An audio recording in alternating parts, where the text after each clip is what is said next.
Салам достор, байланышта Санчо Бей каналы. Бүгүн Форсаж тасмасына кайтып анын 6-бөлүгүн көрөлү. Анда дайыр болсоңуздар, дароо эле баштайбыз.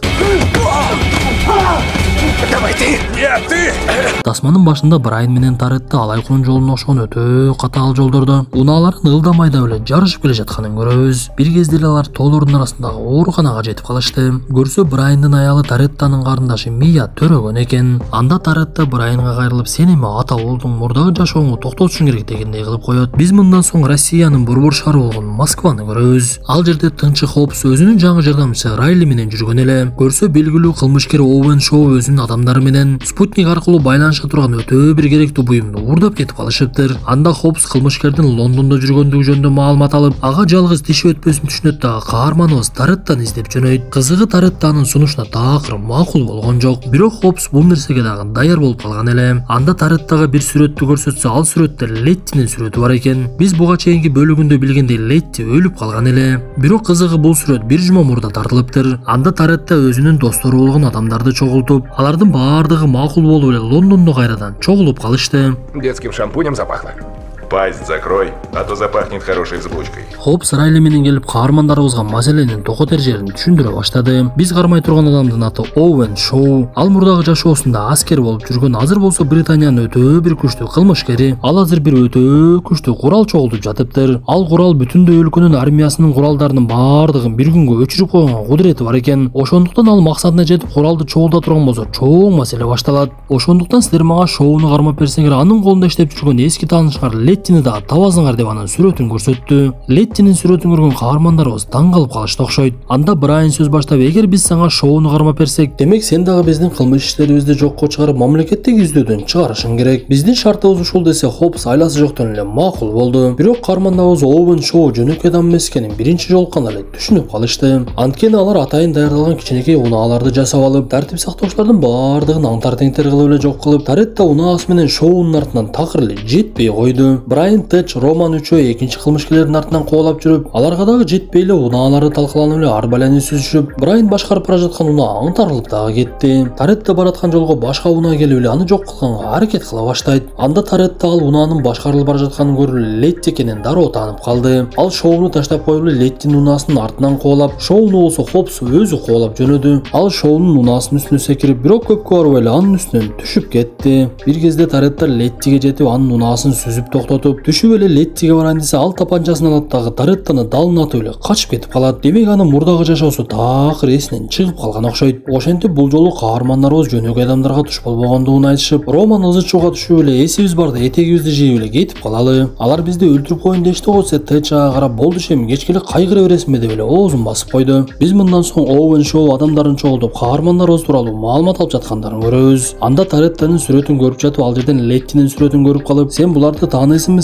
Летти? Мен булардын бирөөсүн тапанча менен атып салдым, бирок мен булардын бирөөсүн дагы тааныбаймын" деп айтат. Бир кезде эле Хопс келип, алар 4 күндүн ичинде дагы бир жерге кол салышы мүмкүн. Анткени алар өздөрүнө керектүү нерсени чогултуп бүтө элек. Ошондуктан биз дагы 4 күндүн ичинде даярданышыбыз керексе, Торетто анын сөзүнө кошулуп, "Биз алардын кандай адам экенин билдик, унаалары дагы өтө сонун жасалыптыр. Демек бизге дагы ошондой мыкты унаалар керек" деп айтып, Жизель, Хан, Роман жана Хопстун жардамчысы Рейли Шоу айдап жүргөн унааны жасаган адамга кетишип, Хопс менен Тэдж болсо жаңы унааларды сатып алганга кетишет. Торетто болсо ага ок тийген жерден окту чыгарып, Брайан окту көрүп, мындай тапанчалар өтө эле аз сатылат, алардын дарегин шаардан билип алса болот деп эле ошол жака кетишти. Тэдж болсо өтө кымбат баалуу унааларды сатып алгандан кийин анын башчысын эле уят кылып эле чечиндире баштады. Көрсө унааларды саткан киши биринчи каармандарыбызды көрүп, алардын кийимдерин тоготпой, "Силер кем багалдар, бул жака эмне келип алдыңар? Силердин акчаларыңар бул унааларга эч жетпейт" деп шылдыңдаган экен. Ошондуктан өчүн алып, ал кишини жалгыз эле ич кийимчен калтырып коюшту. Бир кезде эле Жизель менен Рейли издеген адамына келип аны таап алышып, Роман менен Хан сыртта калып эле эки кыз ал адам менен сүйлөшө баштайт. Көрсө жанагы атайын даярдалган Шоунун унааларын ушул бала жасаган экен. Каармандарыбыз андан маалымат алайын деп жатса эле, бир кезде эле бир белгисиз унаа келип, ичинен Летти баш болгон 3 Шоунун адамдары түшүп эле эч нерсени карабай эле аткылай башташат. Анда Хан менен Роман дагы ал жака дароо чуркашып, атыш башталып эле Летти менен дагы бир кытайлык адам качып жөнөйт. Жанагы унааны жасаган адам окко жарадар болуп өлөйүн деп калганда, Жизель андан акыркы маалыматтарды сурап жатса калса ал киши Брага деп туруп эле өлүп калат. Ошентип качып бара жаткан Леттини Рейли кубалап жөнөп, экинчи кылмышкерди болсо Роман менен Хан кубалап жөнөдү. Анда жанагы качып бара жаткан экинчи кылмышкер өтө эле күчтүү экен. Анткени ал Романды да Ханды да уртомок алып, бул убакта Рейли менен Летти дагы өтө катуу мушташып, бирок Летти качып кеткенге жетишип калат. Анда жанагы экинчи кылмышкер дагы эки каарманыбызды жарым өлү кылып сабап, алар ордунан тура албай калганда акырын басып эле кетип калды. Ошентип бир аз маалымат топтошуп, кайра келген каармандарыбыз бири-бири менен сүйлөшүп жатып, Жизель алган маалыматын айтып эле Шоу Брага менен иштейт экен. Демек Шоунун чыгымдарынын баардыгын Брага жаап турат экен. Демек Браганын дагы Шоунун иштери жөнүндө маалыматы болсо керек. Ошондуктан мен ага жолугушум керек деп эле Брайан Америкага жөнөй баштайт. Көрсө бир кезде тынчы болуп иштеп жүргөндө Браганы Брайан өзү камап салган экен. Бирок каармандарыбыздын баардыгына Америкада издөө салынып жүргөнүн билебиз. Ошондуктан Брайан ФБРде иштеген эски таанышына байланышка чыгып, Брага жаткан түрмөгө бир күнгө киргенге мүмкүнчүлүк алат. Ал ошентип түрмөгө кирип бир бөлмөсүндө жатып калса, Брагага өзү эле келип алыптыр. Ошентип Брага Леттинин эмне болгондугу тууралуу толук айтып берди. Көрсө Шоу менен Брага башынан эле чогуу иштешет экен. Шоунун Лондондогу күч түзүмдөрүнүн баардыгы менен байланышы болуп, Брагага акчалай жардам берсе, Шоу ага маалымат берип турчу экен. Летти унаа менен кырсыкка учрагандан кийин ал өлбөй калып, Шоу аны ооруканада өлтүрөйүн деп барып, бирок эсин жоготуп койгонун көрүп, өзүнө кол астында иштей турган адам кылып эле алып алган экен. Бир кезде эле эшик ачылып, Брайан Браганын адамдары менен мушташа баштап, аларды жеңип коюп, Браганын бутуна бычактарды сайгылап эле андан сурай баштайт. Анда Брага: "Силер эч качан Шоуну кармай албайсыңар. Ал силердин кадамыңарды алдын ала көрүп турат. Ойлонуп көрчү, балким жоопту өзүң табарсың" деп эле жарытарлык эч нерсе айткан жок. Биз мындан соң Торетто Лондондогу кечиндеги жарыштар боло турган жерге келет. Көрсө ал жерге Летти дагы келип турчу экен.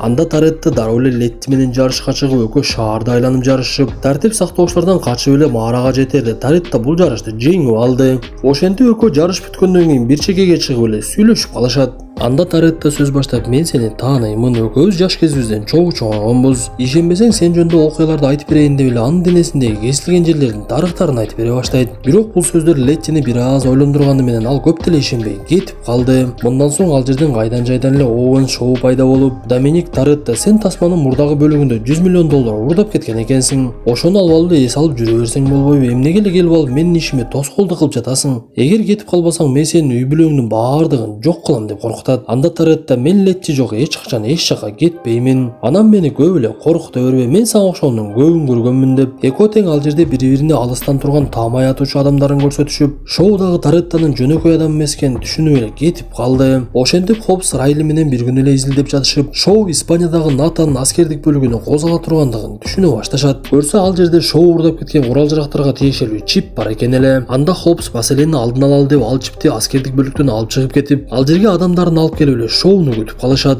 Бул убакта Америкадан Брайан кайтып келип, алар дагы Испанияга келе жатышкан эле. Анда Брайан: "Мен Брагадан билгендей, биз эч качан Шоуга жакындай албайбыз. Качан гана ал өзү кааламайынча. Ошондуктан ал аскерлик бөлүкчөгө кол салбай эле, ал жактан чипти алып чыгып кетип бара жаткандарга кол салышы мүмкүн" деп эле ошол жака жөнөп кетишет. Айткандай эле чипти алып бара жаткан жолдо Шоу адамдар менен пайда болду. Алар жүк ташуучу унаанын ичине түшүп алышып эле, аны талкалаганча ичинен танка менен эле чыга келишти. Муну көргөн каармандарыбыз түшүнбөй эле эмне кылышын эле билбей калышты окшойт. Анда Торетто: "Арткага эч кайтпагыла. Биз аягына чейин чыгышыбыз керек" деп эле унаалар менен кубалап жөнөштү. Бир кезде танканы айдап бара жаткан Шоу жолдун каршы тилкесине чыгып, алдына чыккан унааларды тебелеп эле эч нерсеге карабай эле кете берет. Анда башка унааларды куткарайын деп танканын алдына түшүп алган Роман өзү куткарылып унаасы тебеленди да калып, бирок унаасынан чыккан тросту танкага байлап койгон экен. Анда сүйрөлүп бара жаткан унааны Брайан сүзүп аны ылый жака түртүп жиберип, танканын жүрүшүнө тоскоолдук келип жатканда Шоу аны чечкиндеп эле Леттини чыгарып жиберет. Муну көрүп калган Торетто Леттини куткарганга аракет кылып, сүйрөлүп бара жаткан унаа бир жерге такалып эле танка аңтарылганда Летти ал жерден ыргып кетти. Ошол мезгилде Торетто дагы унаасынан секирип Леттини куткарып калып, Шоуну дагы кармап алышат. Бирок булардын бактысы көпкө деле узаган жок. Көрсө Шоу адамдарын жөнөтүп, буга чейин Мия жашаган жерге барып эле аны уурдап кеткен экен. Ошондуктан ал: "Силер мени кой бербесеңер, мен Мияны өлтүрүп коем" деп коркутуп, айласы жок жанагы чипти берет дагы аны кой бергенге дагы туура келди. Эң кызыгы, Хопстун жардамчысы Райли Шоунун адам экен эле. Ал ошол убакта чыныгы жүзүн ачып, "Мен дагы кетемин" деп эле ал менен кошо кетип калды. Бирок бул жолу Летти Шоу менен кетпей калып калат. Эми Тороттонун катуу жини келип, чыныгы беттеш башталат окшойт. Анда Летти дагы "Мен силерге жардам беремин" деп эле кошулуп алды. Ошентип Шоунун артынан унаалар менен кубалап жөнөп, бир кезде эле алардын үстүнөн чоң бир учак пайда болду. Анда учак жерге конуп токтобой эле артындагы эшигин ачып, анын ичине Шоу унаасы менен кирип эле, анын артынан Торетто дагы жетип барды. Анда Торетто Шоунун өзү менен мушташып, аны менен бирге барган Летти Райли менен дагы мушташа баштайт. Брайан болсо учактын ичинен Мияны таап алып, аны унаага отургузуп алып эле сыртка алып чыгып кетти. Бул убакта сыртта Роман менен Тедж, Хан менен Жизель учакты токтотконго аракет кылып эле ага унааларды асып салышыптыр. Бир кезде эле учактын ичинде Шоунун дагы бир чоң адамы пайда болуп, ал жерге келип калган Хопс менен мушташа баштайт. Ошентип көп өтпөй эки каарманыбыз эки душманды ал жерден жок кылышып, Летти дагы Райлини атып эле учактан түшүрүп жиберди. Анда учактан Хопс менен Летти секирип кетип, бир кезде эле Шоунун тирүү жүргөнүн Торетто көрүп калат.